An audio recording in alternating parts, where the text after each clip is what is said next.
트럼프의 그 리쇼어링 정책이 지금 TSMC를 갖다 굉장히 힘들게 만들고 있는 거는 맞습니다. TSMC를 가지고서 이게 이제 안보의 하나의 축이 된다는 그렇죠. 거죠. 미국 기업들이 삼성하고 상당히 이제 연합을 하려고 그러는 이런 구도가 되는 거거든요. 삼성한테는 굉장히 그 유리한 기회가 온 거는 맞습니다.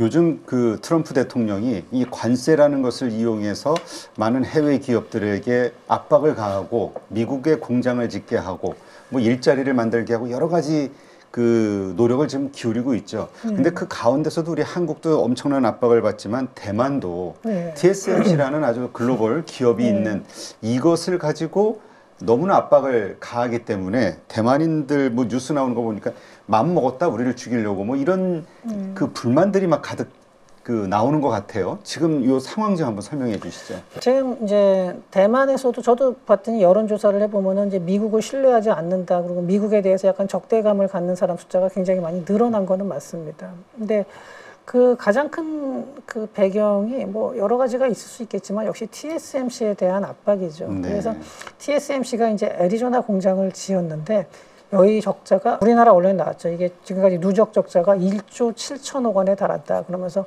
이거 실패한 거다 뭐 이렇게 나오는데 사실은 그건 좀 과장된 얘기고요. 초기 투자비고요. 지금까지 아직 양산을 못 하고 있거든요. 근데 양산이 되면서 올 초에 들어와서 올해는 들어와서 흑자 전환이 예상이 되고 있습니다. 흑자 전환이. 그러니까 처음에 생각했던 것보다 투자 비용이 훨씬 많이 들어간 것도 맞고 그다음에 양산 스케줄을 못 맞춰서 양산이 지연된 것도 맞아요. 대만에서 하는 것보다 훨씬 더 비효율적인 건 맞지만 그렇다고 해서 적자가 계속 누적이 되면서 앞으로도 흑자 전환이 안 되느냐 그건 아니에요. 흑자 전환이 되는 거고요. 본격적으로 양산을 시작한 올해부터는 이제 2분기에 벌써 1950억 정도 흑자가 난 걸로 얘기를 하거든요. 근데 이제 문제는 이게 그럼에도 불구하고 대만에서 생산하는 것보다 효율성이 굉장히 떨어지는 건 맞습니다. 그러니까 왜냐하면은 환경 규제도 훨씬 강하고요. 물류 비용도 훨씬 높아요. 그러니까 대만에서 할 때는 이제 TSMC를 중심으로 그 옆에 협력업체라든지 부품 조달 업체들이 쭉 거기 다 있었고 대만은 미국처럼 크지 않으니까 이 물류 비용이 별로 안 되는데 애리조나 사막 항구편에 뚝 갖다 놓으니까 이게 물류 비용, 그렇죠. 공급망 네트워크도 새로 구축해야 되고 이 비용들이 굉장히 많았어요. 그러다 보니까 그동안 적자가 그러니까 사람 자체가 대만에 있던 사람들에 비해서 미국에 있는 사람들이 아마도 숙련도도 낮을 뿐만 아니라 임금도 훨씬 높고. 그렇죠. 그래서 여러 가지 문제 때문에 양산이 좀 지연이 됐습니다. 근데 그렇긴 한데 그렇다고 해서 뭐 애리조나 공장 자체가 계속 적자에 허덕일 거냐면 그건 아니고 오히려 저는 이제 이 TSMC가 지금 세계적으로 공장을 많이 분산시키고 있거든요. 일본에도 그 구마모토에도 공장을 지었어요. 근데 이제 여기가 오히려 더 적자가 많아요, 지금. 지난 2분기에는 1,370억의 순손실이 발생했고요. 상반기 누적 적자가 한 2,080억 정도 됩니다. 그러니까 여기도 상당히 이제 적자가 나고 있는데 그럼에도 불구하고 TSMC가 이렇게 공장을 공격적으로 확장을 하는 거는 앞으로 AI에 대한 수요가 많이 늘어날 거라고 전망을 하고 있는 거죠. 이거는 TSMC뿐만이 아니라 삼성이나 인텔한테도 사실 새로운 기회가 많이 열리는 그렇죠. 겁니다. 예, 근데 다시 아까 그 얘기로 들어가자면요. 트럼프의 그 리쇼어링 정책이 지금 TSMC를 갖다 굉장히 힘들게 만들고 있는 거는 맞습니다. 그러니까 자기가 가장 효율적으로 생각하는데 대만하고 아니면 그 외에 해외에 공장을 짓더라도 자기네가 보기에서 여기가 제일 좋겠다라고 하는데 지어야 되는데 미국에서 너 일로 와. 무조건 여기다 지어. 지금 이러고 있는 거거든요. 그렇죠. 네, 그러니까 전에 바이든 대통령 시절에서는 인센티브를 줬죠. 아예 여러 가지 면에서 그 칩스법을 통해서 그렇죠. 세제. 그렇게 주니까 거기에 맞춰서 좀 생산 효율이 떨어지더라도 저런 혜택을 받으면은 그걸 충분히 상쇄할 수 있다라고 생각해서 이제 진출을 했던 거고 트럼프 대통령은 니네가 그동안 미국에 지은 공장들은 그 혜택을 받으러 온 거고 미국을 위해서 뭘 해준 게 아니다. 미국에서 이렇게까지 흑자를 많이 내는데 아니 그 혜택만 받으려고 오면 어떡하냐. 그 이상을 내야지. 그러니까 니네 전체 생산의 50%를 미국으로 옮겨라. 이 부분에서 진짜 대만인들이 열받은 거예요. 정부조차도 반박했잖아요. 그렇죠. 예. 이걸 1+1 원칙 그래서 대만에서 하나 하면 미국에서 하나. 사실 대만 사람 입장에서 보면은 이건 말이 안 되죠. 그러니까 그렇죠. 이거 생산 거점을 결정하는 거는 그쪽에서 그럼 그만한 인센티브를 줘야 되는데 아니, 그 전에 준 건 준 거고, 그건 필요 없고, 그냥 50% 맞춰 지금 이러고 있는 거예요.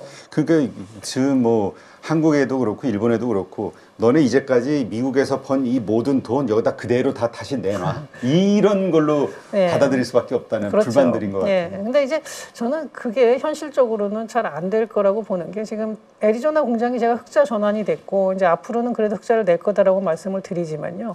그렇다 하더라도 생산의 효율성이 분명히 좀 떨어집니다. 그리고 더한 거는 뭐냐면요. 이런 식으로 공장을 더 짓게 되면은 인력이 크게 부족해요. 네. 지금 미국에서도 이쪽 인력이 부족할 거라고 다 예상을 하고 있고 여기도 이제 미국에서는 니네 한국 공장에 와가지고 한국 사람 다 데려오는 거는 안 된다고 한국 사람 쫓아내기도 하고 뭐 이랬죠. 그렇죠. 대만도 마찬가지고 그랬는데 거기에 대해서 미국 사람으로 그럼 충원이 되느냐.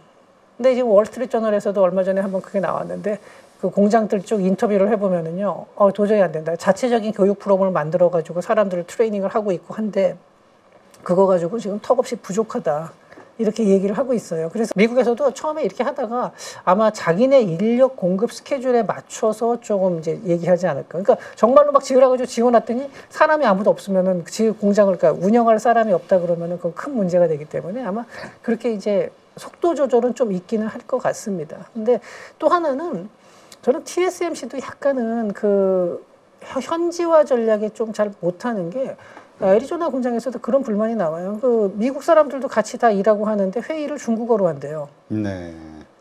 그리고 중국 사람들끼리 이렇게 몰려다니면서 미국 사람들하고 잘 융화가 안 된다. 그러니까 적어도 삼성 같은 경우는 미국에 공장을 지으면은 거기에 보면 미국인 임원들도 많으니까 영어로 하는데 대만에서는 약간은 그 문화가 폐쇄적인 것 같아요. 이제 그런 부분에 대한 불만도 좀 나오고 있어서 오히려 삼성이 해외 공장으로 가는 것보다 TSMC가 해외 공장으로 갈 때 그런 문화적 갈등은 조금 더 높은 거는 지금 좀 조사가 되고 있습니다. 그런 식으로. 예.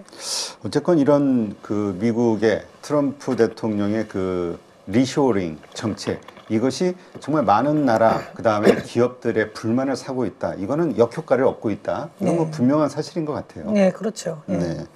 자, 그런데 이러한 것들, 이러한 불만들이 쌓이고 거기에 더해서 이제 그 적자를 보고 있다, 뭐 어렵다, 이런저런 뭐 인력난이라든가 이런 요소들 때문에 이 트럼프의 이 정책이 그 글로벌 공급망 재편 이 정책이 실패로 끝나는 거 아니냐. 그렇게 되면은 어설프게 투자했던 사람, 이 기업들은 다 또 엄청난 또 이 리스크가 되는 거잖아요. 근데 그런 얘기들이 나오는데 저는 그 TSMC의 미국 진출 실패라고, 그러니까 우리나라 언론에서는 TSMC가 미국 진출해가지고 완전히 실패했다. 애리조나 공장이 앞으로도 계속 적자가 날 것 같다. 이런 식으로 보도하는 언론들을 봤는데 그거는 아니고요. 일단은 TSMC 애리조나 공장은 이제 흑자 전환이 됐고 앞으로도 흑자가 많이 날 거고요. 다만 이제 사실은 더 흑자를 낼 수 있는 여러 기회들을 대신에 그런 기회비용을 생각해 보면은 별로 좋지 않은 선택인 건 맞죠. 근데 일단 실패라고 단정하는 거는 조금 잘못된 것 같고요. 미국 중심으로 공급망이 재편되다 보면요. 그러니까 순수하게 경제 논리로만 갈 때에 비해서는 확실히 효율성이 떨어지는 거고요. 그러니까 이건 정치가 개입한 거기 때문에 그렇게 되면은 전체적인 그 비용 상승 효과가 발생하는 거는 분명합니다. 그 다음에 또 하나는 이게 중국을 견제하는 거거든요. 그럼 중국 중심의 공급망에서도 중국이 미국에서 만들어 놓은 다양한 부품들, 가장 좋은 것들을 갖다가 사다 쓰지를 못하게 돼요. 그럼 자체적으로 다시 다 개발해야 된다 그러면 초기 투자 비용도 많이 들어가는 거고 자기네들도 그러니까 양쪽이 다 이 비용 상승 효과가 있는 거예요. 이렇게 되면은 세계 이제 글로벌 공급망이라는 게 재편이 되는데 미국하고 중국하고 완전히 분리가 될 수는 없겠죠. 네, 다만 첨단 핵심 분야에 대해서는 서로 간에 이제 상당히 견제를 하고 그 분리를 하면서 과거에 비해서 효율성이 떨어지고 발전 속도도 늦고 비용도 더 올라갈 수밖에 없다라는 것만큼은 분명합니다. 네. 자, 그렇다면 그 TSMC가 그 미국에 투자한 혹은 뭐 해외에 투자한 그 기업들의 적자 이런 것들을 감당하기 어려운 수준으로까지 악화되지는 않을까에 대한 걱정은 뭐 좀 너무 빠르다. 네, 그럴 가능성은 사실 없다. 없다고 보고요. 왜냐하면요, 지금 저렇게 TSMC가 공격적으로 확장을 하는 거는요, 삼성이나 인텔도 마찬가지지만 TSMC가 저렇게 확장을 해도 TSMC가 그러니까 매출이 그렇게 늘어도 이 AI 전체의 공급량이 늘어나는 거에 비해서는 적은 거예요. AI에 대한 수요가 어마어마하게 빠르게 늘어나고 있어요, 지금. 그러다 보니까 거기에 맞추려고 지금 뭐 TSMC도 아마 상당히 확장을 하는 것 같고, 그렇게 확장을 해도 빈틈이 워낙 많아가지고 삼성하고 인텔도 앞으로 계속 기회를 얻을 거다. 이제 이렇게 보고 있는 거죠. 네. 사실 우리 삼성전자도 파운드리 쪽에서 인텔하고 미국에서 과연 경쟁이 되겠느냐. 미국 정부가 뭐 대놓고 도와주지 않겠냐. 인텔 키우기 위한. 이런 걱정들을 했는데 뭐 엔비디아에서 또 투자하고 어려웠던 상황에서 지금 완전히 좀 실적 요번에 발표도 한 거 보니까 좋아지고 있고 이 터널에서 빠져나오는 느낌이에요. 일단 두 가지 측면이 있는데요. 삼성의 주력은 메모리잖아요. 근데 메모리는 미국의 마이크론이 있어요. 삼성만큼은 아니지만 그 나름대로 또 잘하고 미국 정부의 관심에서 좀 벗어나 있습니다. 네. 메모리를 건드리지 않으니까 삼성은 상대적으로 일단은 자기가 제일 잘하는 분야는 미국이 별로 안 건드리고 있는 거예요. 그래서 여기서 이제 수익은 계속 나는 거고요. 파운드리 쪽은 그 지금 현재 TSMC가 점유율이 계속 올라가서 70%를 넘겼고 인텔하고 삼성은 뭐 10% 미만인데 인텔은 그동안 미국에서 그렇게 도와줬는데도 잘 안 돼요 지금. 그리고 삼성은 파운드리를 이제 파운드리 쪽에서는 후발주자고 어떻게 보면 이제 시장을 개척해 나가는 단계거든요. 근데 이게 이제 앞으로는 상당히 늘어날 걸로 보는 게 지금 AI가 이렇게 전체적으로 확산이 되고 뭐 하다못해 이제 안 들어가는 데가 없어요. 제가 이번에 아덱스를 보면서 그러니까 아덱스가 뭐냐면 그 일산에서 하고 있는 지금 항공우주하고 방산 그 엑스포 같은 거죠. 근데 거기서 보면은 그 아덱스에서 방위 산업을 보면서 제가 이번에 큰 흐름으로 딱 두 가지가 보이던데 첫 번째는 모든 무기에 AI가 들어가요. 네. 그다음에 또 하나가 무인화예요. 그러니까 드론 이번에 뭐 러시아 우크라이나 전쟁에서도 드론이 많이 쓰였는데 드론이 엄청나게 많고 지금 드론 외에 나머지도 대부분 뭐 전차도 그렇고 다 무인화인데 거기에 핵심은 전부 다 AI입니다. 그럼 방위 산업만 그러냐? 다른 부분은 안 그러냐 하는 거죠. 이게 AI가 지금 이제 말하자면 저는 이게 어느 포인트를 이미 티핑 포인트를 넘어선 단계라고 보거든요. 그러다 보니까 전 산업으로 막 분야가 넓어지고 선단 공정이 아니더라도 레거시 분야에서도 수요가 엄청나게 늘어나게 돼요. 네. 이렇게 되기 때문에 과거에 물론 TSMC가 기술이 좋기 때문에 TSMC로 많이 모인 것도 있지만 이제는 그동안에 보면은 삼성도 할 수 있는 분야 약간 이렇게 최첨단이 아니더라도 약간 밑에 있는 분야더라도 TSMC하고 한번 계약을 맺어서 공급망을 구축한 데서는 이걸 잘 안 바꾸죠. 그러니까 삼성에서 할 수 있는 것조차도 그러니까 TSMC가 더 기술적으로 좋기도 하지만 그 삼성 거를 가격 경쟁이나 이렇게 봤을 때 쓸 수 있는 쪽에서조차도 잘 안 썼는데 이게 수요가 워낙 지금은 늘어나다 보니까 빈틈이 굉장히 많이 생긴 거예요. AI 때문에. 그러면은 여기서 삼성의 그 점유율도 많이 올라갈 걸로 보고 있습니다. 그래서 지금 현재 삼성이 2030년이 되면은 한 15, 그러니까 아주 낙관적으로 보는 사람은 20%까지 파운드리에서. 시장이 지금 얼마죠? 지금 한 저기 10% 훨씬 아래죠. 안 되죠? 예, 훨씬 밑인데 한 20% 그리고 보수적으로 보는 사람도 10%는 확실히 넘기고 한 15% 정도. 인텔도 거의 비슷하게 갈 거다. 근데 인텔이 미국의 지원을 훨씬 더 많이 받고 미국에서 인텔을 더 많이 지원을 해주지만 그동안 미국도 봐서 아는 게 지금 엔비디아도 그렇고 삼성하고 자꾸 손을 잡으려고 그러는 이유가 그동안 봐서 알지만 그렇게 도와주는데 인텔이 잘 못해요. 저희가 어렸을 때 보던 그 인텔이 아닙니다. 컴퓨터 딱 키면 인텔 인사이드 이게 하나의 기술을 보증해 줬었는 하나는 마크였죠. 하지만 이제 인텔은 거의 뭐 동네 바보용 같은 취급을 받는 수준이 됐거든요. 물론 이거 너무 제가 과한 얘기일 수도 있겠지만 아니 뭐 그렇게 취급받고 있었죠. 근데 인텔이 그렇게 큰 기회를 받으면서도 잘 못하고 있어요. 근데 삼성은 국내 우리나라의 기반이 물론 없는 건 아닙니다. 당연히 있지만 미국에서 이제 어떻게 보면 새로 시작하는 부분들이 많아요. 그러니까 미국에서 보기에 삼성은 한국 기업이고 한국의 기반이 있다 하더라도 TSMC처럼 완전히 대만 골수 기업은 아니라는 거죠. 그렇다 그러면은 인텔에서 잘 못하는 부분은 삼성한테 상당 부분 또 지원을 해줄 수가 있는 거고 그래서 미국 기업들이 삼성하고 상당히 이제 연합을 하려고 그러는 이런 구도가 되는 거거든요. 네. 그러니까 삼성한테는 지금 삼성은 메모리는 뭐 건재하고 지금 이제 파운드리 쪽에서도 삼성한테는 기회가 하나 열린 거로 볼 수 있는 거죠. 네, 그렇군요. 근데 사실 이 5대5로 그 트럼프 대통령 미국에서 이야기가 나왔을 때 대만인들이 또 불끈했던 것 중에 하나가 이제까지 그 중국의 대만 침공 2028년도 D-Day가 잡혀 있다 뭐 이런 얘기까지 나올 정도로 퍼져 있었고 그러다 보면은 그 미국이 이 안보에서 지정학적 어떤 그 안보 위치에서 대만을 미국의 TSMC가 충분히 공급이 생산할 수 있는 시설이 되면 포기할 수도 있다라는 불안감 이게 또 작동이 됐던 것 같은데 이 부분은 어떻습니까? 사실 이제 저는 그 TSMC라는 게 저희 하나의 그러니까 실리콘 버퍼라 그러죠. 그래가지고 이제 TSMC를 가지고서 이게 이제 안보의 하나의 축이 된다라는 그렇죠. 거죠. 근데 그랬는데 이제 저런 식으로 자꾸 미국으로 가게 되면은 뭐 대만 사람 입장에서는 자기네들의 어떤 안보의 하나의 큰 카드가 사라진다. 그렇죠. 네, 이렇게 보고 있고요. 그리고 이제 대만을 공급망에서 물론 미국이 배제할 가능성은 없습니다. 그러니까 대만에서도 자체적인 법을 통해서 가장 그 첨단 라인에 대해서는 해외로 못 빠져나가게 법으로 막고 있거든요.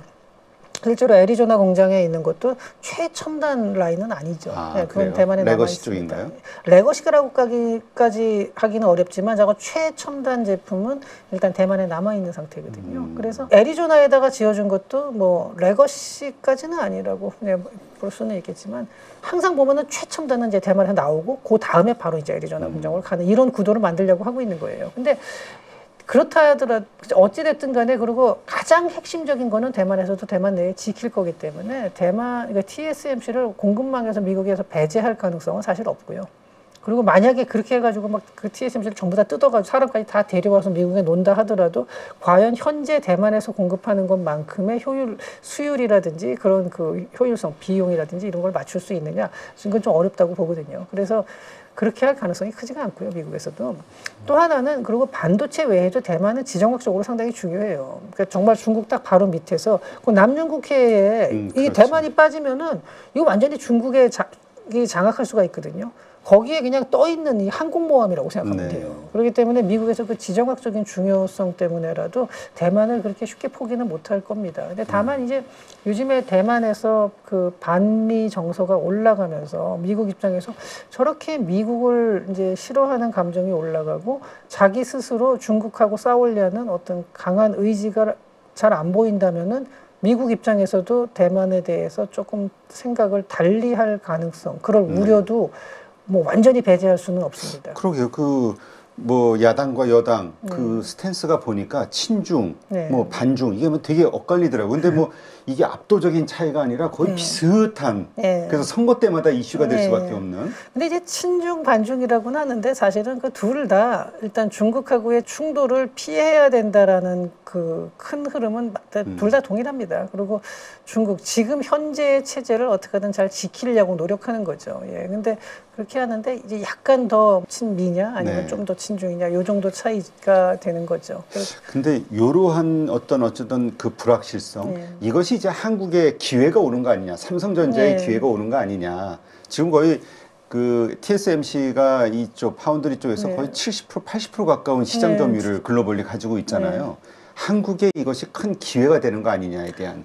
제가 이제 아까 말씀드린 것처럼요. 이제 사실은 그 TSMC의 위상 약화도 약간은 있을 수 있지만 저는 근본적으로 그거보다는 새로운 분야가 너무 늘어나면서 기존에 있던 절대 강자인 TSMC가 그걸 다 커버를 못하는 상황이 된 거예요.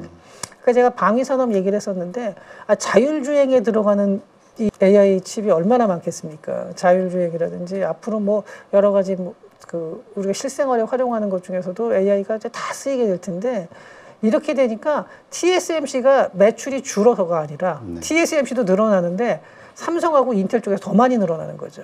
그러면서 TSMC의 비중이 점점 작아지고 이렇게 되면은 아까 엔비디아하고 삼성하고도 서로 전략적 제휴를 하게 되거든요. 그러니까 엔비디아 쪽에서도 그동안 TSMC 하나한테만 목매고 있었는데 이제 그럴 이유가 없는 거예요. 새로운 쪽에서는 삼성한테도 일을 주면서 삼성 거를 갖다가 또 사용을 하게 되고 이러면은 삼성 입장에서도 새로운 기회를 계속 얻으면서 이제 경쟁을 하는 데 있어서 과거에는 TSMC에 비해서 굉장히 그러니까 공급망 자체를 갖다 잘 뚫지 못하고 있었는데 이제는 적어도 그걸 벗어나게 되기 때문에 삼성한테는 굉장히 그 유리한 기회가 온 거는 맞습니다. 그리고 미국 기업들도 요번에 중국하고 갈등을 겪으면서도 느끼는 거지만 한 나라에 절대적인 비중을 주는 게 얼마나 위험하고 비효율적인지 이제는 비효율이라는 게 여기서는 순수한 경제 논리가 아니라 그렇죠. 안보 논리까지 그렇죠. 포함했을 때 이게 얼마나 위험한 건지를 갖다가 깨달았기 때문에 삼성하고 인텔 쪽으로 아마 기회를 많이 줄 텐데 삼성 입장에서는 정말 다행인 게 그러니까 TSMC에 대한 의존도를 미국에서 낮추려고 한다.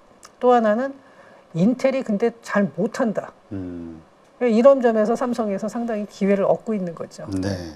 참 올 초인가요? 작년 말인가만 해도 그 미국 그 반도체 공장에서 직원들 철수했다. 네. 삼성전자. 뭐 이런 안 좋은 뉴스들만 계속 나오면서 살아날 수 있는 골든타임을 이미 놓쳤다라는 분석들 아니면 뭐 진짜 지금 다 지나가고 있다. 헛되이 지나가고 있다. 이런 분석들이 있었는데 올해 들어와서 테슬라가 일론 머스크가 내가 가서 상주해서라도 네. 뭔가 잡겠다 뭐 이런 네. 얘기 나오면서 막 확 반전이 된 것 같아요. 사실 저는 작년에 삼성전자 위기론이 나올 때도 그렇게까지, 그러니까 작년에 상황이 좀 안 좋긴 안 좋았지만 저도 아유 그래도 삼성이 저렇게까지 될 리가 없는데 좀 과장된 얘기다 이렇게 좀 생각을 하고 있었어요. 근데 제가 그때도 다른 방송에서도 그런 얘기를 한 적이 있거든요. 아이 그렇게까지는 아니고 뭐 조금 위축이 된 거는 맞지만 그 삼성이 그렇게까지 허술한 기업은 아니다. 근데 지금은 삼성의 노력도 노력이겠지만 좀 운도 따르고 있는 건 맞습니다. 그러니까 상황이 많이 바뀌었고. 그리고 그때 작년에도 근데 그런 얘기는 있었어요. AI 쪽에서 본격적으로 칩 생산이 AI용 칩이 늘어난다 그러면요. TSMC가 아무리 풀가동을 해도 저거 다 공급 못 채운다. 네. 부분적으로 삼성한테 온다. 인텔보다는 삼성이 더 믿을만하다. 이제 이렇기 때문에 삼성한테 기회가 올 거고, 그 다음에 메모리 사이클도 이제 다시 또 올라오는 추세고 하니까 괜히 그 내년에는 회복된다. 작년에도 그렇게 말하는 사람들이 있었는데 그게 그런 소리가 소수로 묻혔죠. 작년에는 비관론이 너무나 우세했었고요. 그랬었는데 저는 그 장기적으로 지금 삼성은 굉장히 좋은 기회를 맞이했다라고 생각을 합니다. 진짜 말씀하신 것처럼 하늘이 도와주는 것 같은 운이 따르는. 네, 좀 네. 운도. 네. 네. 하여튼 이 기회, 이 골든 타임을 잘 살려서 우리 한국을 대표하는 기업이니까요. 하여튼 잘 됐으면 좋겠습니다.